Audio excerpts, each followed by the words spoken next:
Hello and welcome to another race commentary. Starting with my first attempt of the evening, the first time slot, and it didn't go too well. Kind of started off, I got almost spun out in the final sector, which, put me quite far behind, started an unfortunate chain of events.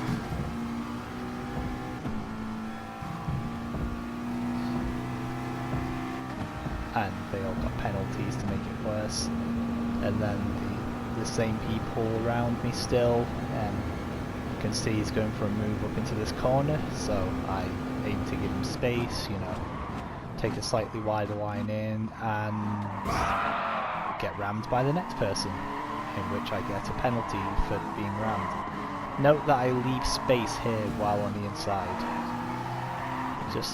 that's important for later. Penalty, and here making a move around the outside, so far it's looking like a fairly good move, and I get run across like I'm not there.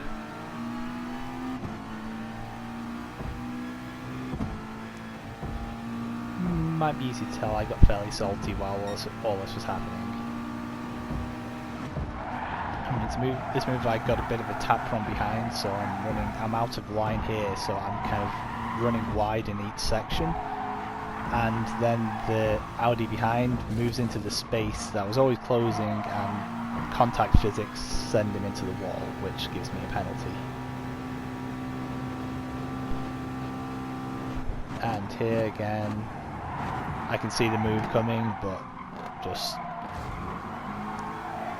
get run into again, pushed wide. I mean, I had a penalty, so he could have just waited, and he would have just drove past me at this penalty line. So it's kind of silly moves, to be honest. In all, I lost about 9 seconds in that race, which would have put me in the top 4. So I could see that I was on for a decent result.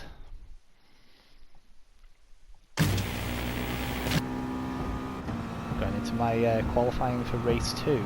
It's like the previous qualifying, I'd set a time faster than anything I'd done in any practice session, so I wasn't sure if I could match that, and after messing up my first qualifying lap, it's like having the one lap old tyres. Again, I wasn't sure if I could even get close to it, but so far not a bad start to the lap. Hit my braking point here, just right. Nice turn in, car rotating, hitting all the apexes. A bit jolty on the power, but nice smooth exit through the corner, and so far so good.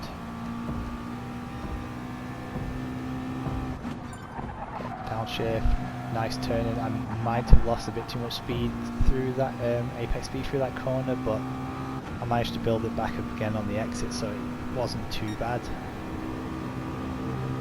So good run down the straight now. It's time to let loose with the McLaren power.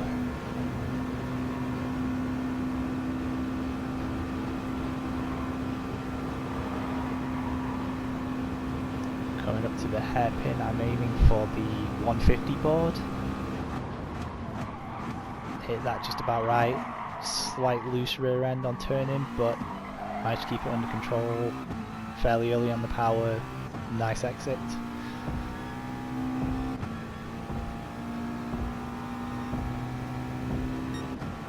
This is where I usually have my trouble. It's like the turning on this corner is always a bit iffy for me. I get it better this time, but it's still not the best run I've had.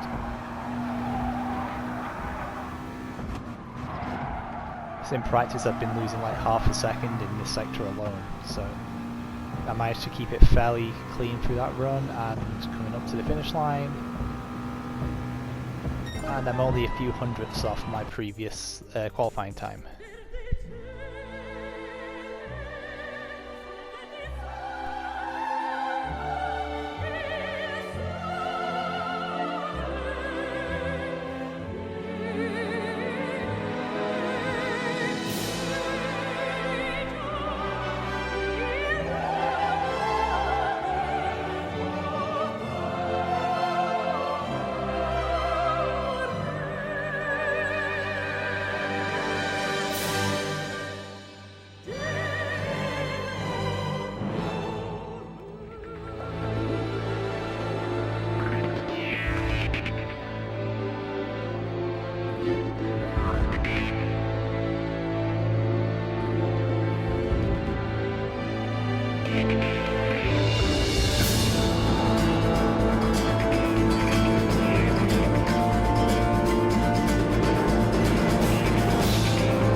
going into race 2, and notice how I always turn the fuel down to a leaner setting just to the start. Doesn't always save anything, but you know, occasionally you can get like an extra % out of just the start. So my goal here is to use the slipstream to start with, because I'm starting on the medium tyres, so I know I'm going to be slower than most of the guys around me, so I need to keep the slipstream but also try to fuel save as much as possible just to reduce my pit time, because the McLaren 650, while being really fast on this track, isn't the best at fuel. It's up there with the worst, so the goal is to try to save some fuel where possible and minimise the pit loss. But if I end up in a position where I'm in clean air, then I have to push. There's chaos here, and I end up in position behind Mo line. After race 1, I'm kind of glad the penalty came up, because you know I wanted to be as far away from him as possible after being rammed a few times in the last race. But he makes a mistake, I go through, and now I am in a position where I need to fight to stay in the slipstream, so the idea of fuel saving is suddenly out of the question. I have to push.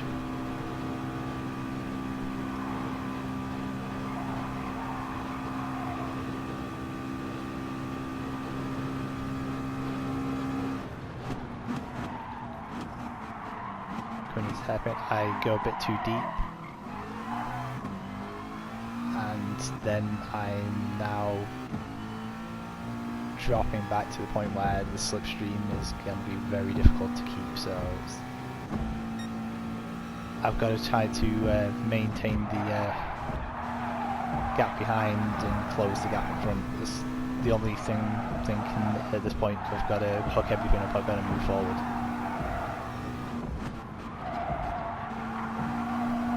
Keeping it as smooth as possible. It's the only thing I can do. As long as I get good exits from the corners, I can try to use the speed to try to keep up. I'm going to skip forward to lap 3. At this point, I've lost the slipstream completely, but I've also broke the slipstream behind, so I'm kind of in a middle ground. I'm not in the race for the lead at the moment, but I have dropped the people behind.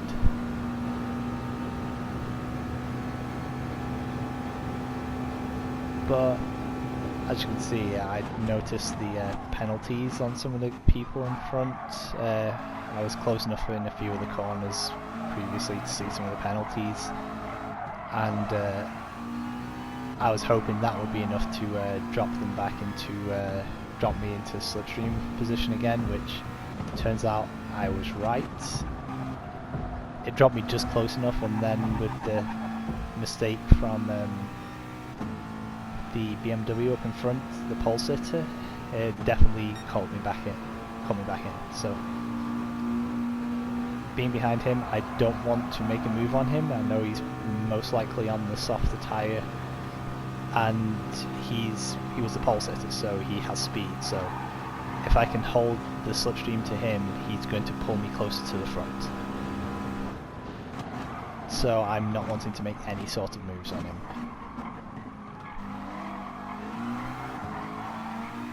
I'm playing the long game at this point.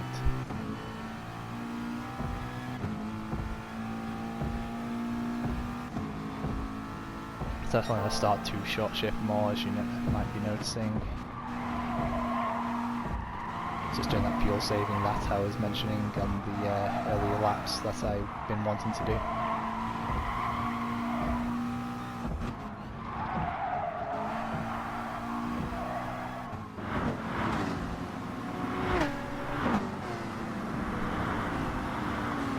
And to the wonderful Gran Turismo TV shots.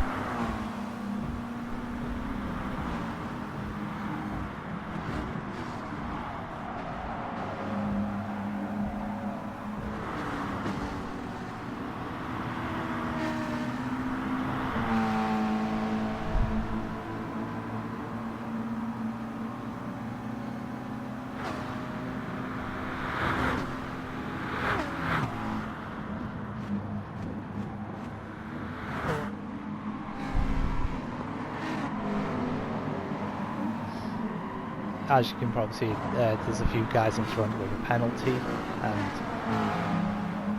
both of them decide to stay directly on the racing line, so I tried to stay right up against the wall for the first one, but I can't quite get close enough to go past the second one, so I just have to tuck in behind. So I lose a bit of the gap to Redford in the BMW. But the Porsche was already up there near front, so again, I know these people are probably on the softer tyre and have more pace at the moment, so I just have to settle in and not make any silly moves to lose time.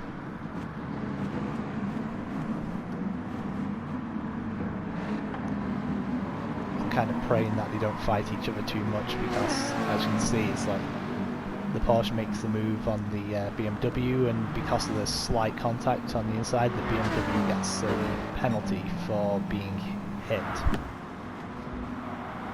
Which is why in the first race that I didn't go for the move on Moline when I had a penalty, because him being on the outside, I was on the inside. I didn't make the move because I know the contact generally starts giving other people penalties. And in Gran Turismo, that can be abused maliciously. I don't want to race like that. I want to race as clean as possible.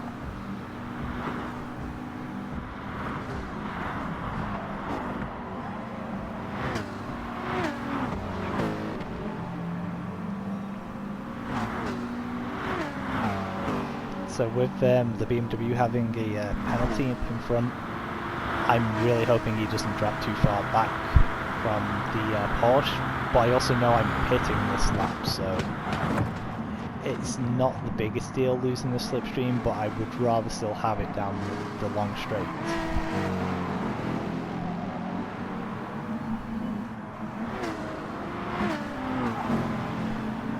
So move into the penalty zone and stays on the racing line like everyone else has done. Take the corner, and I have actually dropped out of the slipstream range. I'm just out by a few tenths, so I'm not gaining the extra speed down the straight. But as I said, I know I'm pitting this lap, and I know I'm most likely taking a lot more fuel than the people around me, so once I switch over to the softer tyre, I need to push like crazy. I need to put in the best laps of my life, essentially.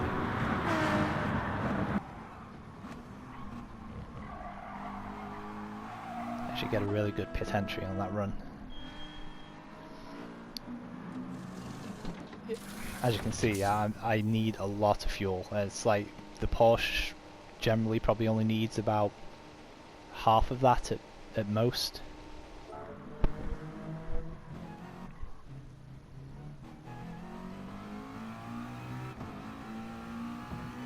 Nice pit exit into clean air. Moline behind, and Nino and another McLaren, both running the same strategy that time on.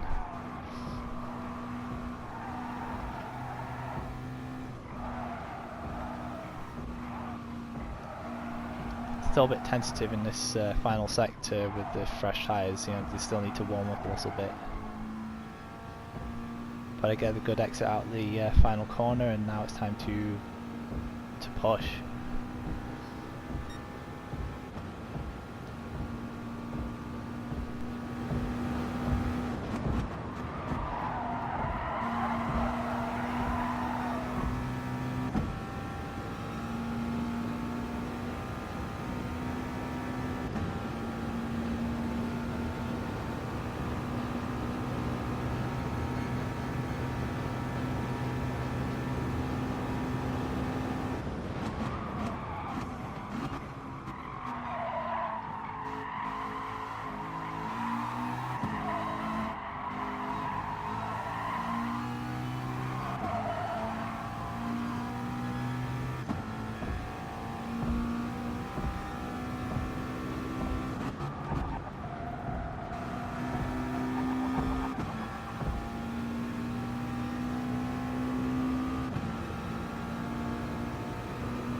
So I just stopped to enjoy this fast lap on fresh tyres, and I take the fastest lap of the race by over half a second at this point.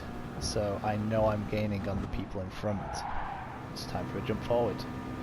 So on the long straight heading towards the hairpin, this is where everyone else starts to pit. So the people who started on soft are now switching over to the medium tyres and taking on their fuel. So other than the two people up in front, everyone else now is on the tyres to the end and racing for position.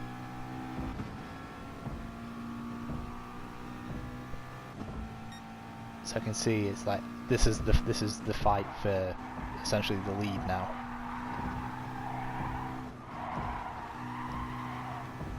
It's whether I can keep the one softs, you know, in decent enough shape to match the mediums coming over the final laps.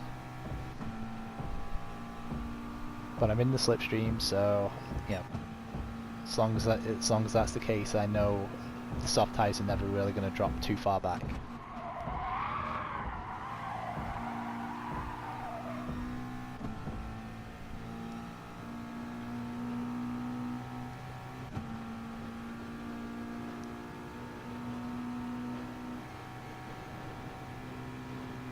You can just see the gap coming down as through the straights. And this is the big difference with the soft and medium tyres. I might be a few laps into my stint already, but taking so much time through this section.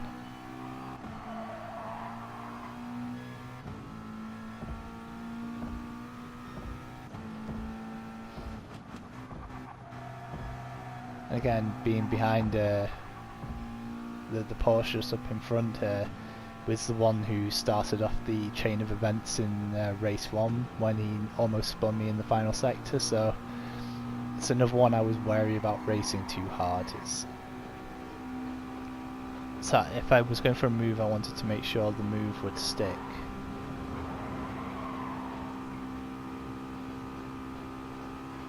Because there have been times in the past where he has made some slightly dodgy moves.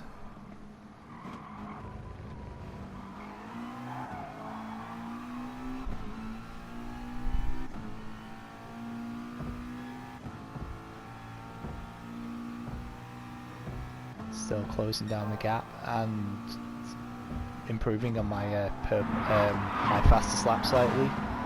I don't quite hold on to it, but I set a time that's a few hundredths off my fastest lap of the race, which, you know, it's still pretty good with this this age of tyres.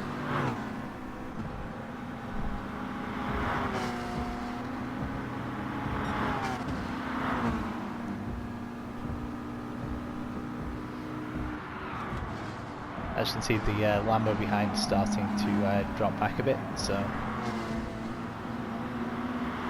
as long as nothing goes too wrong at this point, I'm thinking top 3 is definite, but I'm seeing I should be able to pass second, and I had the pace, and with the slipstream the win is on here at this point. Again, just right up behind through this sector with the softer tyres, even with them getting slightly second hand at this point.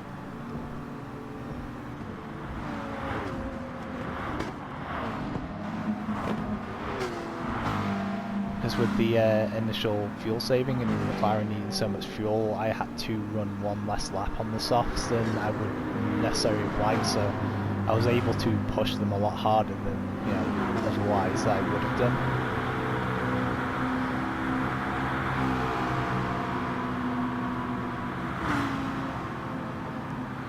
Going into the hairpin, I don't quite get close enough because he has the slipstream to the guy in front.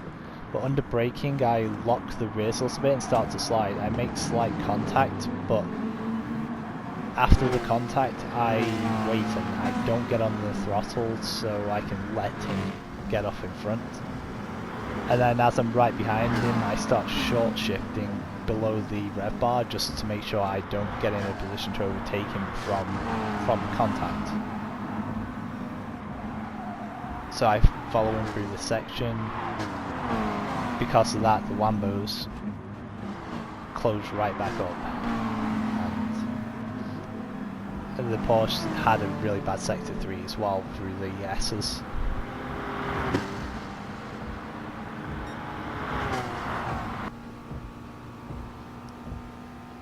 Right, coming to lap 11. Right, I see here. I've already knowing I've got a really good run on him. This is my shot for second place right here. I'm going right. He goes all the way to the left and then cuts right back in front of me to block, which I am not happy about. That's a dirty move. He goes left and sees I'm about to take him and then goes right.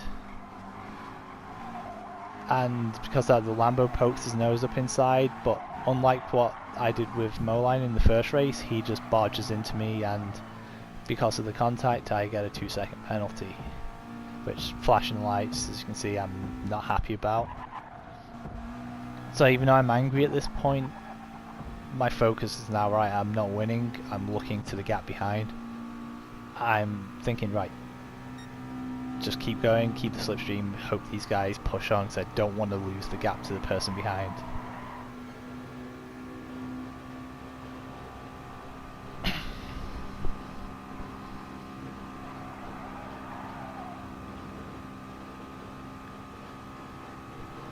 Right, and the Porsche goes defensive, but then the Lamborghini hits the Porsche and gives the Porsche a penalty as well, so he gives 2 people penalties within 1 lap. The whole chain of events started because the Porsche blocked me as I was about to pass him. You know, without that, you know, I would have passed him into the dock area, he would have followed me through, and he would have had my slipstream down the straight. The Lamborghini wouldn't have been close.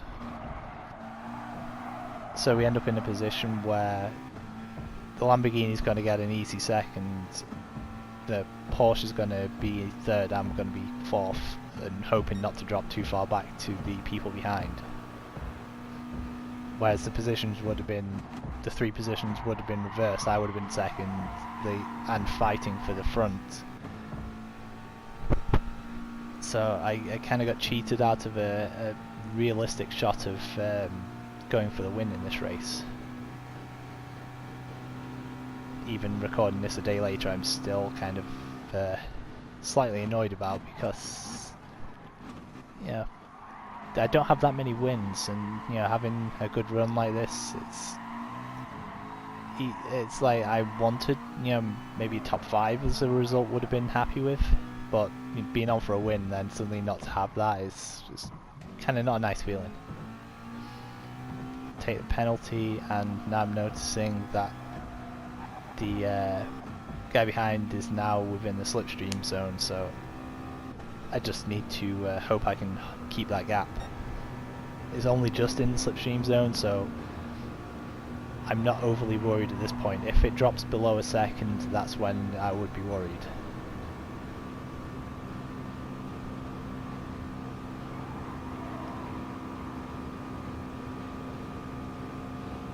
So I just need to make sure I hit my braking point, get turned in, so don't lose too much time. I actually brake a bit too early there.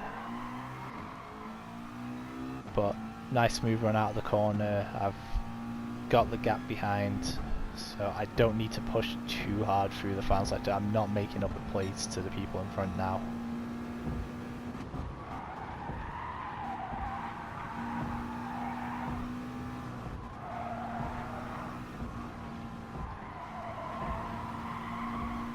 Yeah, I was very slow through that corner. It's just that's just taking it easy now. It's just like, right, I have the position, just get to the finish line, try not to get too annoyed.